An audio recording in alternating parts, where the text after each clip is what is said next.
Alright, good game today pero munti ka na kayo kanina. Yun nga eh, sabi ni Coach Shoot, pangit ng 6 minutes namin, no? Ang pangit ng dulo namin. Maganda na sana yung 42 minutes, so muntikan pa. Ito mahirap yung adjustment nyo ngayon dahil naming wala. Oo, mahirap talaga kasi halos yung nawala, puro starters eh. So talagang mahirap. Sabi ni Coach Shoot, mananalo kami pag mag-step up yung bench namin. So yun nga, na-outscore namin yung kabilang bench ng Macau. Gano'y importante itong first 3-4 games nyo abang before mag-recover yung mga sila Calvin, etc. na makakuha kayong mga panalo?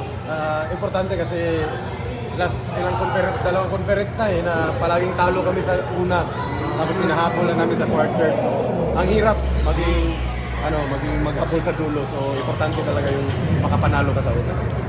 Parang hindi ka naubos from the finals. Hindi. Pagod na nga eh. Kasi konti lang yung pahinga. 2 weeks lang yung pahinga. So pagod na. Eh walang ibang player. So kailangan trumabaho. Thank you. Okay.